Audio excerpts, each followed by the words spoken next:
ఒక్క నిమిషం భరత్ గారు, ఇప్పుడు ఇన్ఫ్రాస్ట్రక్చర్ అని పెద్దగా మాట్లాడుతారు. అఫ్కోర్స్ ప్రకాష్ గారికి కేసీఆర్ పట్ల వాళ్ళ పట్ల వీళ్ళ పట్ల అభిమానం ఉంటే ఆయన ప్రదర్శించుకొని మనకు అభ్యంతరలే. కానీ ఈ ఇన్ఫ్రాస్ట్రక్చర్ అంతా హైర్డ్ ఇన్ఫ్రాస్ట్రక్చర్ అండి. ఇది కాంట్రాక్ట్ వచ్చిన తర్వాత అందరు తీసుకొస్తారు, ప్రతి వాడు ఈ వ్యవహారాలు చేస్తాడు. మనం ఎలక్టోరల్ బాండ్స్ కేసు కనుక అబ్జర్వ్ చేస్తే ఆ జడ్జిమెంట్ చూస్తే మెగా కృష్ణారెడ్డి నుంచి ఎన్ని డబ్బులు వచ్చినాయండి టిఆర్ఎస్ కు బీఆర్ఎస్ కి. వీళ్ళంతా డబ్బులు తీసుకోవడానికి కానీ లుచ్చా రాజకీయాలు చేసినారు, ఆంధ్ర వాళ్ళకి ఇంపార్టెన్స్ ఇచ్చినారు. అందుకే తెలంగాణ ప్రజలు గ్రహించినారు వీళ్ళదంతా హిపోక్రసీ. ఇష్టం వచ్చినట్టు వీళ్ళు పైకి మాత్రమే తెలంగాణ వాదం మాట్లాడతాడు, లోపల అంతా ఆంధ్ర వాళ్ళతో కుమ్ముక్కు అయి ఉన్నాడు అని. చాలా ఎంతమంది ఆంధ్ర వాళ్ళని తీసుకొచ్చి ఎంత ప్రముఖమైన స్థానాల్లో పెట్టినాడండి. అసలు ఆంధ్ర వాళ్ళకి ఆంధ్రప్రదేశ్ లో జరగనంత న్యాయం టిఆర్ఎస్ ప్రభుత్వంలో తెలంగాణలో జరిగింది. ఇది వాస్తవం అండి. మేము చూసినాం కదా, ఎక్కడెక్కడ వాడు అసలు ఆంధ్ర వాళ్ళందరినీ ఖమ్మం నివాసులు అని చెప్పి హైకోర్టులో జడ్జిలు చేసినారండి. ఎంత లుచ్చా రాజకీయాలు అంటే ఇక మీకు చెప్పని అలవి కాదండి వీళ్ళ వ్యవహారాలు. కేవలం డబ్బులండి. ఎక్సెప్ట్ వీళ్ళ కరప్షన్ కి వాళ్ళు చాలా సహకరించినారు కాబట్టి వీళ్ళు వాళ్ళని ఎన్నుకున్నారు. అంతకంటే ఎక్కువ లేదు. తెలంగాణలో కాంట్రాక్టర్లు లేరు, వాళ్ళకి ఇన్ఫ్రాస్ట్రక్చర్ వీళ్ళ ఓనా కాదు కదా. They have hide certain things from other places and because they are doing work elsewhere. ఇప్పుడు చేయాలనుకుంటే 150 మార్గాలు ఉన్నాయండి. కానీ బేసికల్లీ కేటీఆర్ ఆంధ్ర వాళ్ళతో చాలా సన్నిహిత సంబంధాలు ఉన్నాయి. It's a fact known to everybody. KTR వ్యవహారం తప్పే ఉంది. కానీ ఇప్పుడు భరత్ గారు, శరత్ గారు కూడా అద్దులు దాటి మాట్లాడుతున్నారు. అవసరం అలాంటి ఇవన్నీ శరత్ గారు మీకు? మీరు ఒక advocate, high court advocate. Last time కూడా మనకు ఈ వాగ్వివాదం జరిగింది. మీరు ఎందుకు లిమిట్ దాటి మాట్లాడతారు? ఈ ఆంధ్ర వాళ్ళు అని చెప్పి ఇప్పుడు తెలంగాణ ప్రభుత్వంలో ఒక్క నిమిషం, మీరు హైకోర్టు లాయర్ల గురించి మీరు చెప్పండి. నాకు వాళ్ళ గురించి తెలియదు కాబట్టి వింటా నేను. బట్ ఇప్పుడు మా బరువు బాధ్యతలు అనేవి లేని వాళ్ళు ఏదైనా మాట్లాడతారు. గైరు జిమ్మదారి అంటాడు కేసీఆర్. వీరు ఇప్పుడు గైరు జిమ్మదారి మాటలు మాట్లాడుతున్నారు. ఇప్పుడు ఒక అధికారంలోకి వచ్చాక కరెంటు కోతలు లేకుండా 24 గంటలు కరెంట్ ఎట్లు ఇవ్వాలి, దానికోసం ఏం చేయాలనేది వాళ్ళకు ఉండే తపన నీకు నాకు ఎందుకుంటది? అదే విధంగా కాళేశ్వరం ప్రాజెక్ట్ ను 3 ఏళ్లలో కంప్లీట్ చేయాలనే ఆ తపన మీకు నాకు ఎందుకుంటది? మోసేటోని తెలుసండి బరువు. మీరు మోసిల్లా బరువు ఏదన్నా? ఆంధ్ర అని చెప్పి 10 సార్లు అనడానికంటే వాళ్ళు చేసిన పనులను ఎందుకు అప్రిషియేట్ చేయరు మీరు? మెగా వాళ్ళు ఎక్కడన్నా బ్లాక్ లిస్ట్ లో, ఇక్కడ మన తెలంగాణలో ఏదైనా వర్క్ లో బ్లాక్ లిస్ట్ లో పెట్టారా వాళ్ళని? రేవంత్ రెడ్డి వచ్చినాక పెట్టాడా? ఇవాళ ఆయన ఎవరికి ఇవ్వలేదండి ఎలక్టోరల్ బాండ్స్? బీజేపీకి ఇవ్వలేదా? ఆయన ఏ పార్టీకి ఇవ్వలేదు చెప్పండి? ఒక పార్టీ పేరు చెప్పండి ఆయన ఇవ్వని పార్టీ.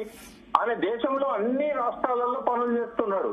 మమతా బెనర్జీకి ఇచ్చాడు, స్టాలిన్ కి ఇచ్చాడు, అందరికి ఇచ్చాడు. ఆయన ఒక్క తెలంగాణలో కేసీఆర్ కి ఇచ్చినట్టు, కేసీఆర్ ఒక్కడే కరప్షన్ చేసినట్టు.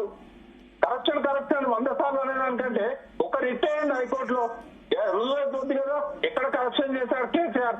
ఎన్నిసార్లు చెప్పారు కదా, ఒక్క ఆధారాన్ని చూపెట్టండి.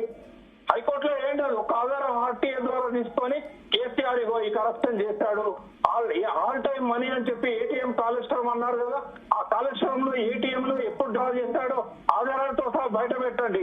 ఒకవేళ మీరు అట్లా పెట్టకపోతే ఇంకోసారి డిస్కషన్ లో మీరు ఎప్పుడు కూడా కేసీఆర్ కరప్టెడ్ అనే మాట మాట్లాడొద్దు శరత్ గారు. వేరే వాళ్ళు మాట్లాడతారు, ఒక హైకోర్టు అడ్వకేట్ గా మీరు మాట్లాడకూడదు. అది ఆగండి. మీరు ఇప్పుడు నేను సమాధానం ఇస్తాను మీ దానికి. ఇప్పుడు సిబిఐకి ఎంక్వైరీకి ఇంట్రెస్ట్ చేస్తున్నారు కదా, let the CBI take up, then you will get to know who is who, what is what. మీరు ఎక్కడ రాజకీయాలు ఇష్యూలు మీరు అడ్వకేట్ ఇష్యూస్ ఫ్రేమ్ చేస్తారు కదా, మాట్లాడతారు. నేను విన్నాను. నేను మాట్లాడినప్పుడు కూడా మీరు ఇప్పుడు సిబిఐకి ఇచ్చిన దానిలో కరప్షన్ చార్జెస్ ఉన్నాయా? వాళ్ళు ఏం పట్టుకుంటారండి? 100 వెహికల్ పడతారా వాళ్ళు? ఒక నిమిషం ఆగుతారా మీరుగా సార్? ఇప్పుడు సార్ ఒక విషయం సార్, ఇప్పుడు you are not the spokesperson of BRS or TRS.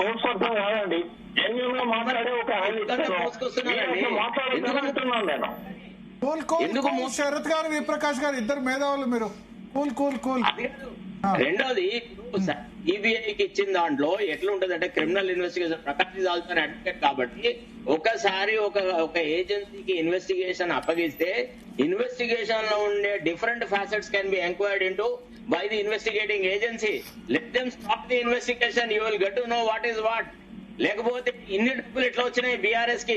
ఇవాళ దేశంలో ప్రాంతీయ పార్టీలలో చాలా ప్రముఖమైనటువంటి రిచెస్ట్ పార్టీగా ఎట్లా ఎదిగిందండి? How BRS had grown into such a wealthy party. ఇవాళ నేషనల్ పార్టీలకు ఇవ్వనని డబ్బులు మెగా కృష్ణారెడ్డి వీళ్ళకి ఇచ్చినట్టు, తర్వాత చాలా మంది ప్రైవేట్ పార్థసారథి రెడ్డి వాళ్ళు వీళ్ళు అందరు ఎందుకు ఇచ్చినారు బీఆర్ఎస్ పార్టీకి నిధులు? ఫేవర్ జరగకుండానే ఇచ్చినారా? ఎవరిని బేవకూఫులు చేస్తున్నారండి? ఈ మాటలు మాట్లాడి వాళ్ళు అవినీతి పరులు కాదు, అవినీతి చేసినట్టు నీ దగ్గర ఏం ఆధారాలు లేదు. అది లేదంటే నీకు ఒక పక్క సబ్జెక్ట్స్ ప్లస్ ఇన్వెస్టిగేషన్ వేరే చోట ఇచ్చినారు. అది ఇప్పుడు వాళ్ళు ఇన్వెస్టిగేటింగ్ ఏజెన్సీ స్టార్ట్ చేసినప్పుడు different types of people will come and depose before the investigating agency, give all the evidence. You're not allowing anything to happen. That is the problem actually. Sharath గారికి చాలా నమ్మకాలు ఉన్నాయి బీజేపీ మీద. BJP చేసే ఇన్వెస్టిగేషన్ల మీద, BJP మీద మీకు మాట్లాడుతున్నారు.